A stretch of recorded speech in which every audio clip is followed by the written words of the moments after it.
His address by taking aim at the media earlier today. Watch this. You know, if you remember my first major speech, sit down, everybody, come on. You know, the dishonest media, they'll say, he didn't get a standing ovation. You know why? No, you know why? Because everybody stood and nobody sat. So they will say, he never got a standing ovation, right? They make up sources. They're very dishonest people. In fact, in covering my comments, the dishonest media did not explain that I called the fake news the enemy of the people, the fake news. They dropped off the word fake.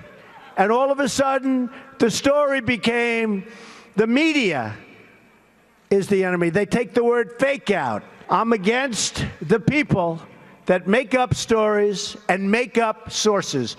They shouldn't be allowed to use sources unless they use somebody's name. They say that we can't criticize their dishonest coverage because of the First Amendment. You know, they always bring up the First Amendment.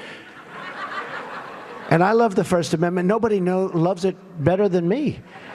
Nobody. I mean, who uses it more than I do? President Trump also spoke about building a movement and putting America first. Let's take a look. I'm here today to tell you what this movement means for the future of the Republican Party and for the future of America. The core conviction of our movement is that we are a nation that put and will put its own citizens first. Now is the time for action. We will cut wasteful spending. We will promote our values. We will rebuild our inner cities. We will bring back our jobs and our dreams. The GOP will be, from now on, the party also of the American worker. And President Trump told the crowd Obamacare will be repealed and replaced. Check it out. I inherited a mess, believe me. We also inherited a failed health care law that threatens our medical system with absolute and total catastrophe. The bottom line, we're changing it. We're going to make it much better. We're going to make it less expensive. Remember the lie 28 times. You can keep your doctor. You can keep your plan. Over and over and over again, you heard it. So we're going to repeal and replace Obamacare. And there you go. Joining us for reaction is American Conservative Union Chairman Matt Schlapp and Fox News contributor Herman Cain. Matt, I'll begin with you. What do you think of the president's speech today, and what was his reaction when you first asked him to speak there? Oh, yeah, and he talked about that. He said, like he always does, of course I would be there. And one of the things he said, I want to be there because I want to thank these folks who stood with me. And after the speech, I want you to know, he seemed really pumped up by the response from the crowd. I mean, conservatives are so hungry to start winning and to start having victories, and they are just, I can't tell you, it was emotional. They just want a leader who will fight, and he's showing them how to fight. You know, it was interesting, Herman, because people were talking about, well, you know, if you wanted red meat, you got it. Yesterday with Steve Bannon and with the president today, many were saying it almost sounded like a campaign speech again, giving them kind of what they want and talking about what he was intending to accomplish. I want to congratulate Matt because this is the first time in my memory that CPAC has been able to get the president and all of his top people to speak. Kudos to Matt and his organization. Absolutely. During his speech, I heard the exploding sounds of liberals' heads exploding because he did something that they are not used to happening. He repeated what he said he was going to do, and he's doing what he said he was going to do. That's what was so refreshing about his speech today. And I believe that it wasn't just giving the people red meat, it was giving people what he said he was going to do, and liberals hated it, and conservatives loved it. All right, fantastic. If it was me, I'd want some of that, Godfather's pizza. That was the good stuff, too, with the pepperoni on it.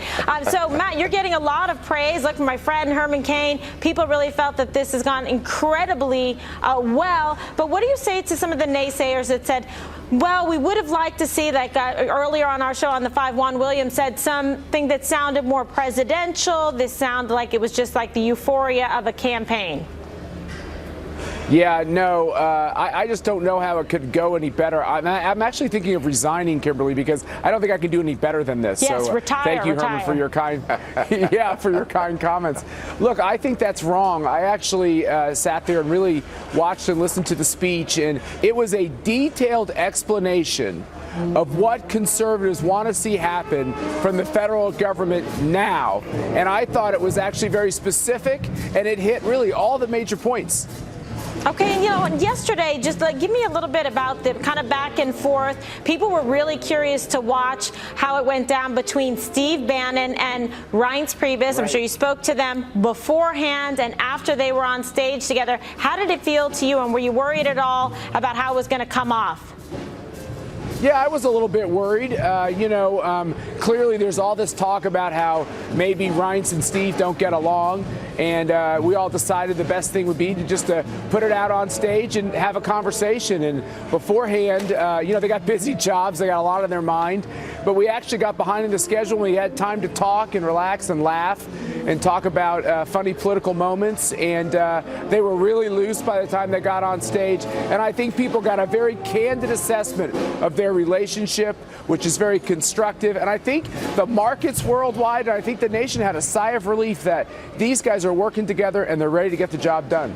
Yeah, so one team versus two different camps. Herman, you were a strong supporter of President Trump from the beginning. He's also been very strong here talking about jobs, the economy, trying to get this back to the robustness that it once was. How did you feel today about his comments?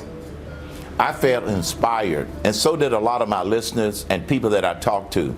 They felt inspired, and the comment that I continue to hear over and over and over, he's actually saying what he said he was going to do, exactly. And he's doing it. And the reason that a lot of the media people were not happy with the speech, and he was criticized, as Matt said, about he didn't sound presidential. The American people don't care about him sounding presidential. They are concerned about him doing what he said he was going to do. He doesn't speak in political speak.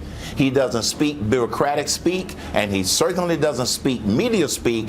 He speaks Trump speak. It connects with the American people. They love it. And that's why the media and others don't like it, because he's not saying the words that they want him to say. Donald Trump, President Trump, is President Trump. And that's what upsets them the most. It's interesting, Herman, because you've been right there in the thick of it and running for office, and you see a lot of people trying to shape you or tell you what to say or how to dress or what to do in this whole process. I mean, did you ever get a chance to give the president some advice to say, in terms of running a campaign and being very genuine and authentic with the people out there, the voters? Yes. President Trump was the only candidate, not that they had to call me, he was the only candidate that called me for advice before he ran in the primary. And I gave him two pieces of advice. Number one, be prepared for lawsuits, because I didn't call it fake news then, but he's going to be hit with fake news and lies, and that's what he's had to contend with. And the other thing that I suggested to him, and he's carrying it out, be true to yourself. I had a plan called 999. You know what I called his tax plan? I called his tax plan cut, cut, cut. Yeah. And you know what? I'm happy with that, because the American people can understand that. And I believe that he's going to deliver on that. He now has to work with the Congress, and he understands this in order to be able to get it across the finish line. All right. And Matt, also, you had Lou Dobbs, one of our own, there today, and he's getting a lot of wide praise, from a lot of the supporters of President Trump, to say that he did a great job. What do you think? Oh, Lou was great, and we all know that Lou has this populist spirit, and he takes no guff from anybody. And to have him on before President Trump was just perfect. And of course, we had Judge Jeanine Pirro, who really lit this place up last night as well. Great friend of mine too. Yes. Yeah. Fantastic. Well, I got to tell you, you might want to, retire, because this was a pretty all-star in terms of all the Republicans and conservatives out there. It was something for everybody. Can't thank you both enough, two of my favorite people, for being here tonight. Thanks so much. Thank you, Kimberly. Thanks, Kimberly. All right, and here now with more reaction is Special Assistant to President Trump, Boris Epstein. Now, Boris, good to see you as always, my friend. We go way back. President Trump on Tuesday is going to address joint session of Congress. What can we expect, and what do you want him to hit hard on? What notes? Well, the key topics we've been talking about, Kimberly, with you for a long time. So nice to be here. Through the campaign, the transition, and now the first 5 weeks, the unbelievably productive first 5 weeks. National security, the economy, cutting taxes, cutting regulations, and renewing that American promise, American spirit, and moving forward as a country to be more secure, to be more safe, and be better off as a nation. Mm-hmm. You know, there's a lot of things that the president set out to accomplish, and I just want to bring you back up to yesterday to Steve Bannon and Reince Priebus were on the stage together talking about the agenda of the president, talking about the economic agenda that he wanted to be able to put forward. How do you think you guys, your team, is doing so far in terms of being able to put forward those ideas and sort of check the box on the promises that were made? Steve Bannon was promising that, in fact, what the president promised during the campaign is, in fact, going to happen. Do you think you're on track? Oh, absolutely. Look at the numbers first 5 weeks. Over 35 meetings with foreign leaders, about 38 and growing. And what is that? That is ensuring American safety, American security, making sure people are safe in their homes, making sure that they can walk their streets and not feel threatened. Over 25 presidential actions, just one today, on cutting those job-stifling regulations. Very important, vital. And as we move forward, you're going to be looking at activity, of course, on Obamacare and on reforming that tax code. All right, so you've been part of the team, right from the beginning, part of the transition, et cetera. You see a lot of discussion in social media, in the mainstream media, on the press, about are there different factions or some warring interests within the administration? You're right there. Tell us, is it true or not? No, there's no warring factions. I mean, you saw that in the discussion between Steve Bannon and Reince Priebus. You are never going to get a group of sophisticated, achieved, smart people to agree off the bat on anything, and what you want is people to give their perspectives. But the key is that when you make that decision, when the president decides what the action is, to carry that out as a cohesive unit. And that's exactly what's happening in this White House. All right, well, you seem pretty optimistic about this. Now, let's talk about a little bit of the breaking news today that happened, Boris. Some media outlets were barred from an off-camera White House press gaggle. What's the Trump administration's response to some of the heat? CNN and others weren't allowed in, they said. Well, CNN will do anything to feign shock and make it seem like they're somehow offended. Here's the bottom line here. The pool was represented. There's a reason the pool exists. Mm-hmm. So the TV pooler and the print pooler were present, and the whole gaggle was transcribed. So there's plenty of access to everything that was said. And all this, shock is absolutely overblown. Okay, so there wasn't like a little timeout list or anything like that where people were put baby in the corner and not in the room in the gaggle. No, not at all. It's not like Saturday Night Live or anything like that. The pool was represented, and then others were invited in to the point where they fit into the press secretary's office, and that's what it was. But again, the key here is the access to the pool, and this was a gaggle, not a press conference. So everything is consistent with proper practice. All right. Well, Boris, it's always a pleasure to have you. Thanks for being here tonight on Hannity. Great to be here, Kimberly. Thank you. All right. Coming up next, right here on Hannity. One by one, we're checking off the promises we made to the people of the United States. One by one. A lot of promises. And we will not stop until the job is done. More reaction to President Trump's big speech at CPAC. Charlie Kirk, Todd Starnes, and Geraldo Rivera will join us next with reaction, and then later. We are going to keep radical Islamic terrorists the hell out of our country. President Trump earlier today at CPAC also spoke about rolling out a new executive action on extreme vetting. Sean recently hosted an audience of experts on both sides of the issue. We'll play you that later tonight. Stay with us.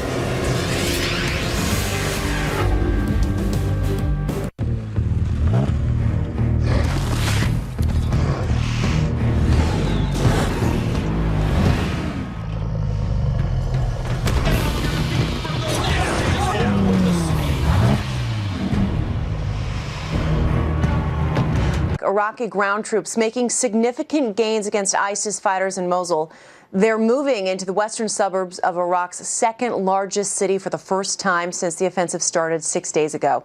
They're facing fierce resistance from ISIS fighters who are resorting to car bombs and suicide attackers. Iraqi forces now have full control of the city's international airport. And the UN says Iran is living up to its end of the nuclear agreement it reached with the U.S. and 5 other nations a little over a year ago. The Associated Press says it has obtained a confidential report showing Iran has only about half of the low-grade uranium it's allowed under the agreement. That type of uranium is used to power reactors and for other peaceful uses. The report by the UN's nuclear watchdog is the first since President Trump's inauguration. I'm Jackie Ibanez. Now back to Hannity for all your headlines. Log on to foxnews.com. Have a great night. One by one, we're checking off the promises we made to the people of the United States. One by one. A lot of promises. And we will not stop until the job is done. We will reduce your taxes. We will cut your regulations. We will support our police. We will defend our flag.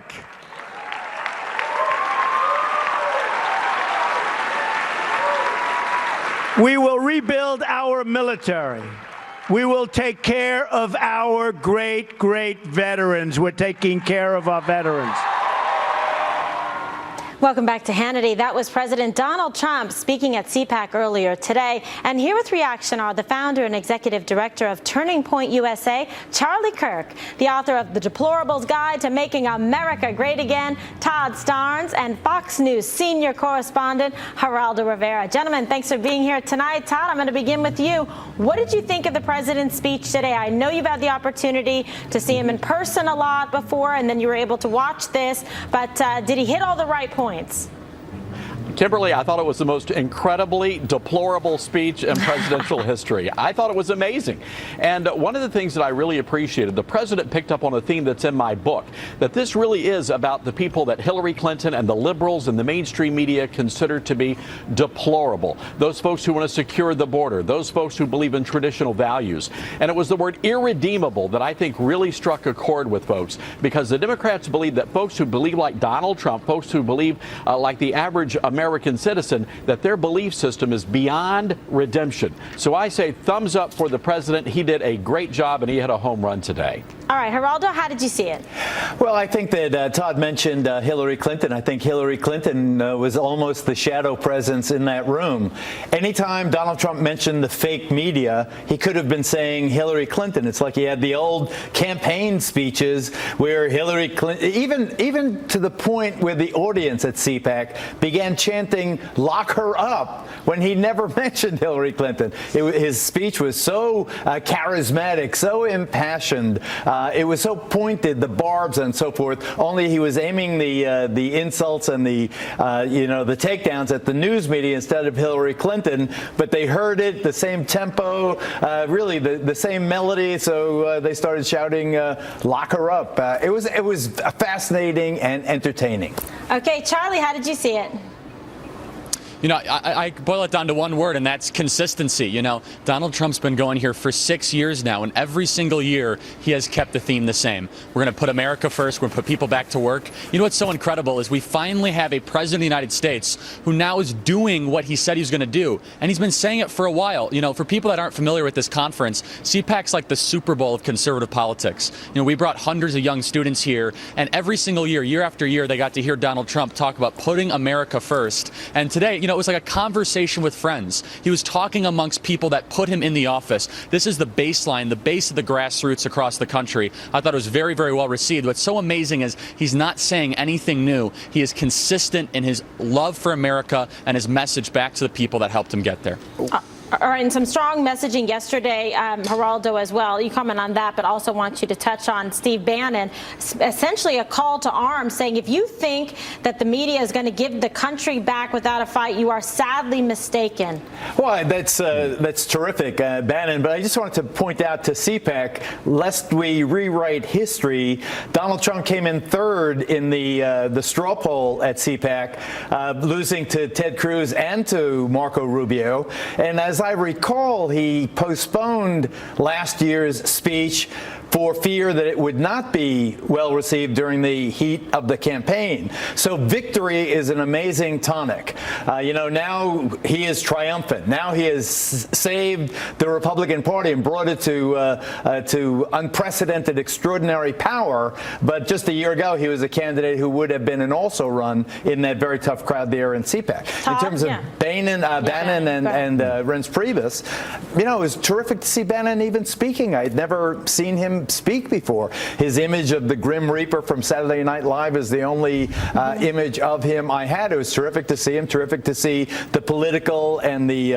ideological forces inside the White House shoulder to shoulder and making a compelling argument, a powerful argument. They are a formidable duo. There's no doubt about it. And Trump has harnessed these twin tornadoes. Yes, it's interesting. A lot of discussion about it in the press, for now, months about two different factions, first in the campaign, then in the transition. Now they're saying in the administration. Todd, did you feel that yesterday's appearance, the two of them on stage, do you think it quieted that storm?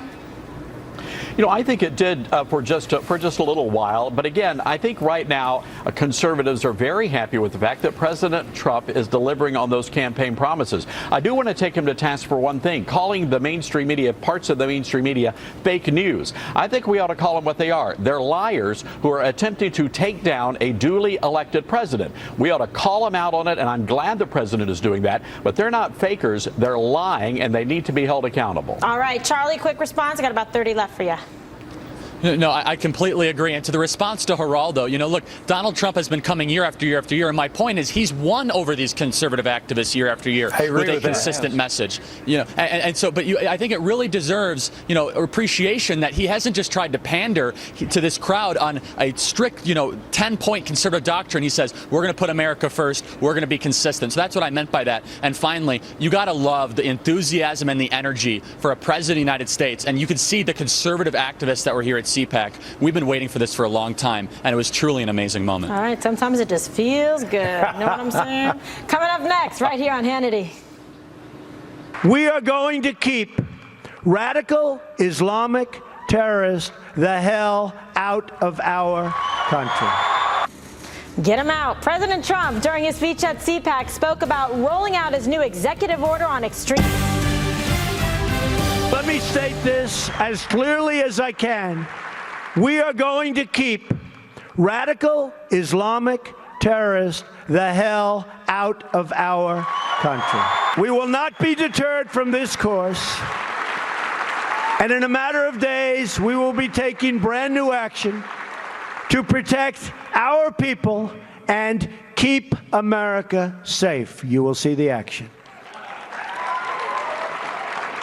I will never, ever apologize for protecting the safety and security of the American people. I won't do it.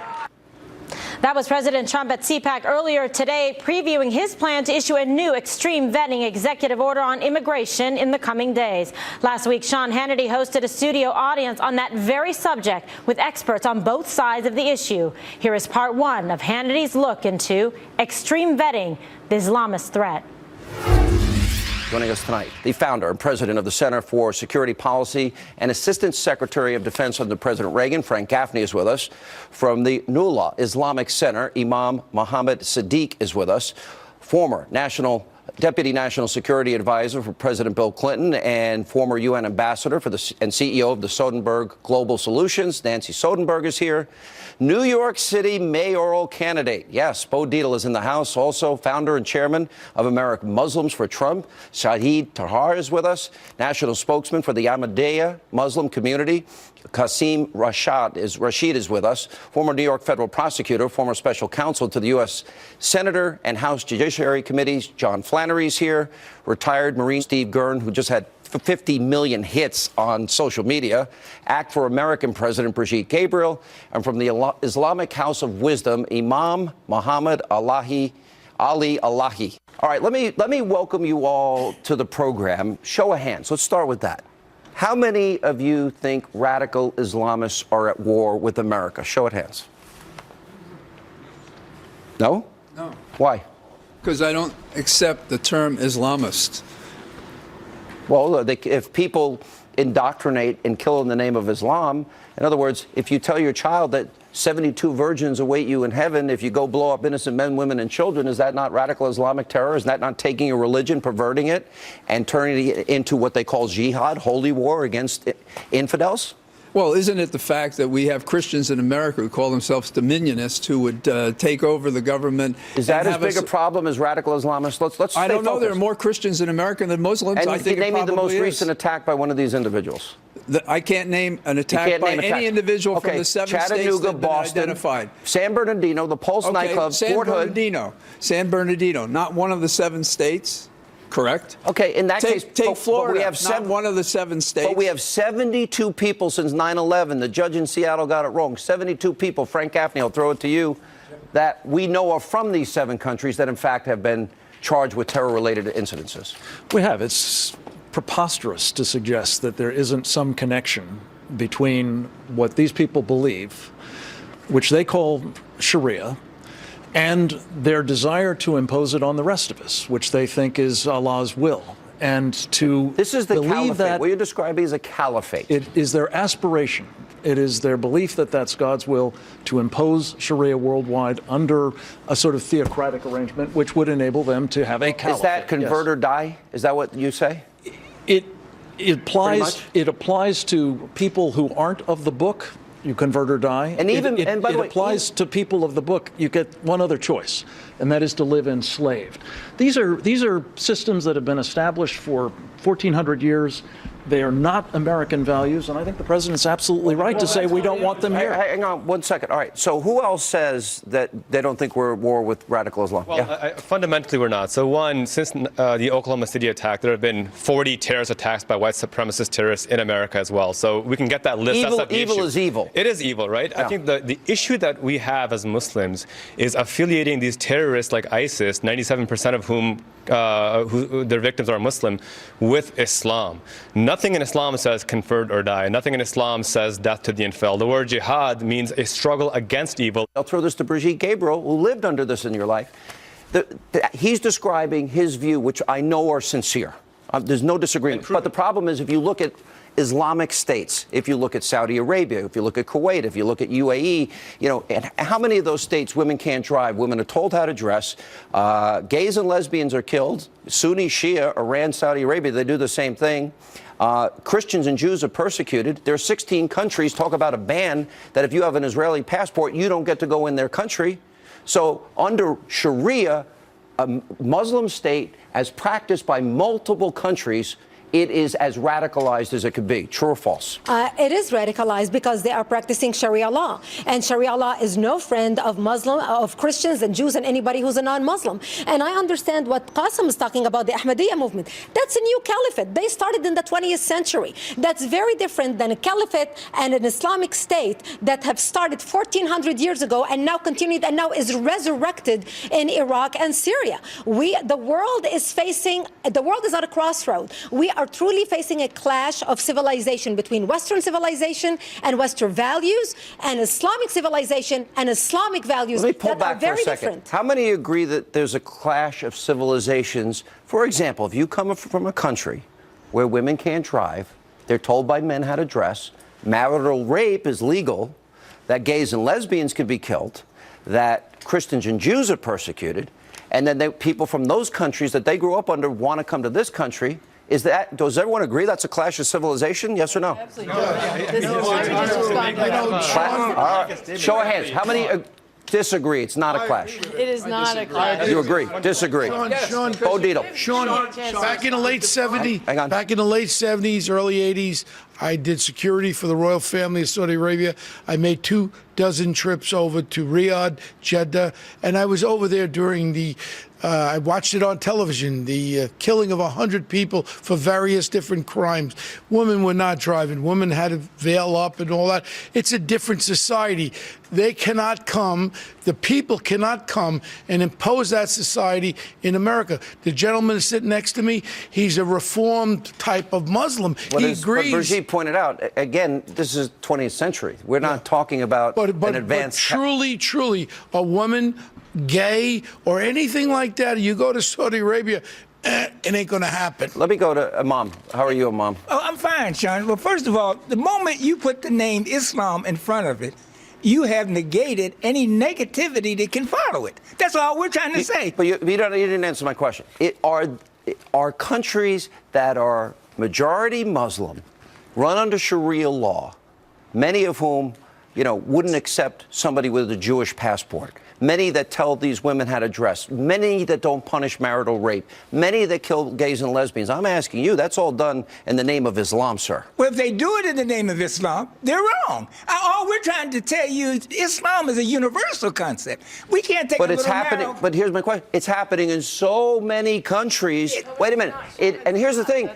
If you grow up under those values, how do you come to America and just dispense of them? And how do we know you're going to get rid of those values? First of all, just step back a minute. Good to see you. We are not. Nice to see you. How are you? I'm great. There are 7.3 billion people on Earth. Over 1 billion of them are Muslims. We are not at war with 1 billion Muslims. We are at law with those. Did anybody say that? Yes, you are, because you're No, I saying we're did at a not. clash of civilization Excuse with me. the Muslims. Clash of civilization with those. Wait. With the No, you're not going to Muslims. put words Let in me my mouth. finish. No. Let me just finish. I said, if you practice Sharia like Saudi Arabia, like Iran, like You said, Kuwait, are like we at a clash of UAE, civilizations with the Islam, and we're not. I never said those words. You're not listening. I said radical Islam. There's a difference. We all agree a difference? Sean, can I Let me just finish. So we're Let her not finish in a her clash of. Let me just finish. We're not in a clash of civilization with the Muslim world, which some of the rhetoric surrounding this issue would imply. We are at war with those who subvert the Islamic religion to do us harm and others harm.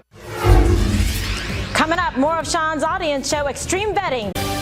Welcome back to Hannity. Here is part 2 of Sean's audience show, Extreme Vetting, the Islamist Threat, where they debated the left's talking point that President Trump's executive order was a Muslim ban. As we mentioned earlier, the White House is expected to roll out a new executive measure next week. Watch this. Is anyone here going to say that this is a Muslim ban, these 7 countries? Yes, absolutely. Yes. Really? Yes. All right, let me put up on, you're going to say that, Imam? All right, let's put up on the screen, because we'll look at the list of countries that are not included. Afghanistan, look at it, I'll read it all. Albania, Algeria, Azerbaijan. Look at this. Oh, Bangladesh, 156.1 million. They're not included. Or Indonesia, 258.3 million Muslims, not included. Or Egypt, 94.6 million, not included in the list. Watch, it keeps going. And then you have Kuwait and Kosovo and all these other big countries. Or look at Pakistan, which has 201.9 million Muslims. How could you say 7 countries that the Obama administration identified that this is a Muslim ban when all those countries aren't included? How do you say that? That's ridiculous. It's interesting. First of all, Sean, I was listening very patiently to everyone, and I think, Sean, is not fair. This fear-mongering and hate-mongering that you are promoting. What did I say that's hateful? It is really, and talking about Islamic threat, there is no such a thing as Islamic threat. The real threat is ignorance and injustice and arrogance and this powerful false propaganda. And regarding this, so you're calling me a liar, Imam? Imam, wait a minute, whoa. You're questioning my integrity. I have one request. Name one thing on this show that I said tonight that is not true. Go ahead. The floor is yours. Name one. Name one. It's not personal. You know. No. You said I'm propagandizing. It's personal now. You made it personal. I heard. Name one thing that I've said on this show tonight that's not true. Islamic threat is not true. Name one. Islamic threat is not true. Tell that to the people of San Bernardino. Chattanooga, Fort Hood. It's not Islam. Some Muslims, some Christians, some Jews. They do it in the name of your religion. They are radical. They are radicals, but they are not running around with a machete cutting people's heads off and killing them while screaming Allahu Akbar. Let her go. We are not seeing Jewish terrorism around the world. We're not seeing Christian terrorism around the world. We're not seeing Buddhist terrorism around the world. We are seeing Islamic terrorism around the world. She has said it. She has made a bigoted remark. She has said it is too bigoted. She said there is a Muslim attack around the world. That is bigoted. I'm asking you to cooperate. Listen, everybody slow down. Here's the reality, though. All of these murders that are happening in every terrorist event, there is a common theme. Allahu Akbar. God is great. Hang on. Sean, Frank Gaffney was Sean, next. there's Americans here. We haven't gotten you in. Go ahead. I wanted to say, matter of fact, you haven't brought up yet. What's up? The radicalization in this country, the second generation. My biggest fear right now is the guy who killed in Orlando, he was a second generation Afghan refugee. The guy who planted the bombs here in New York, he was a second generation Afghan refugee. The guy who went to the Minnesota Mall, he was a second generation Somalia refugee. So these are my issues you have to bring up. Let me ask you, you are the founder of Muslims for Trump. Yes. Okay, so my question is, the imam who called me a propagandist a moment ago, I'll accept your apology later. The imam says, is there anything I've said on this show that's not true? No, you are very right. And matter of fact, to be honest with you, since you have given me a second to explain why Donald Trump and Muslim, because I saw the relief in him, matter of fact. We are victim. All these radicals or terrorist organizations, they have killed more Muslims, and we have no relief in sight. And Donald Trump was the only one. One follow-up question. So I show the imam the list of 40-some-odd countries. 90% of the world's Muslims are not impacted by this, but he insists on calling this a Muslim ban. Not at all. I mean, as a matter of fact, frankly speaking, this was Obama's list. Right. It was Obama's list. That's Obama's list. That's right. I don't know why they have I pointed out, Imam. You know, these seven. You want to apologize now? In reality, the countries that attacked us, we are welcoming them. The country that we attacked them, we are banned them. So we bombed them, and now we ban them. Coming up, we'll play from Sean's audience show with experts on this very issue. We have seen this death to America, burning flags, death to Israel, burning flags, this radicalism that has emerged. And I look at this and I'm like, okay, how do we ever ascertain if somebody in Iran wants to escape persecution, which I imagine there are people. I wouldn't want to live there. Anybody want to live in Iran? Imam, would you? I used to live in Iran. Yeah. Would you like to go back there now? I used to. You know, in demonstration. I'm asking Frank a question. I want to know if you'd want to live there. Right. And so the point is, somebody wants to come here. How do we ascertain what's in their heart? Do they come here with good intentions, want to assimilate, become part of our family, or do they bring those twisted, chanting death to America values? How can you ever vet that?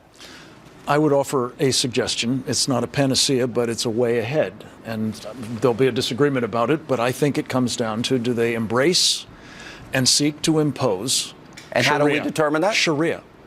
You discern it in part by their conduct, their expressed statements, and if possible, by establishing before they come here that they're actually engaged in that program. And I just want to clarify this, Sean, because it's a fundamental mistake a lot of us make. Sharia is actually integral to the authoritative practice of Islam. This is not something that is hijacked or manipulated. And those who say otherwise are defying actually what is the traditions of Islam. And when they do, they're either engaged in todqqy, the lying for the faith, or they don't know the truth. Steve Gurn, you have been, hang on, you've been on the ground. Yes. You did a video that went viral supporting extreme vetting. Yes. You've seen it. You've been there. Am I right, or is the Imam right? And is Imam Sadiq right? I have seen it, and we need to do the extreme vetting.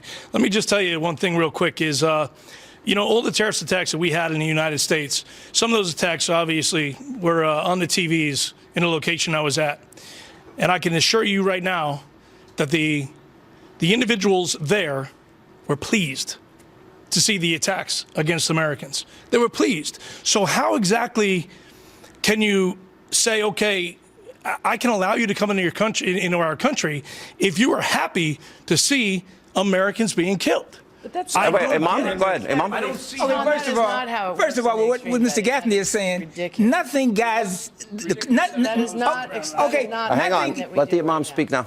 Nothing guides Islam but the Quran. You can't say Sharia law guides the Quran. The Quran guides Sharia law. What about those people that pervert your religion? These are the people. That's not the Quran. But it's mainstream and in what some I'm saying, countries. And also to my beloved Marine right here, he has to also look at a couple of things. And I'm not in agreement with this, but you put yourself in the position where shock and awe rained down on your people and leaving hundreds of thousands of people wiped out. Then these people are not rationally thinking. They're angry. So you're blaming America. I'm not justifying it, but You're blaming America. Okay, wait a minute. Let me just take his. Wait, let Steve respond. Steve, go ahead, respond. So what do you do when, somebody comes from one of the 7 countries? They come from one of the 7 countries. They've been vetted. They've been brought into the United States, and we think, oh, they're all good and they're good. And then all of a sudden, somebody gets a hold of their family there in one of the 7 countries, takes them and says, now, today, what you're going to do is you're going to commit jihad. And if you don't do that, I'm going to kill your family. Coming up, more Hannity right after. Mercedes-Benz dealer. Mercedes-Benz, the best or nothing. Welcome back to Hannity. Unfortunately, that is all the time we have left this evening. As always, thank you for being with us. Don't forget to set your DVR so you never miss an episode of Hannity. And please be sure to follow me on Twitter @Kim Guilfoyle. Sean is back on Monday. We hope you have a wonderful weekend.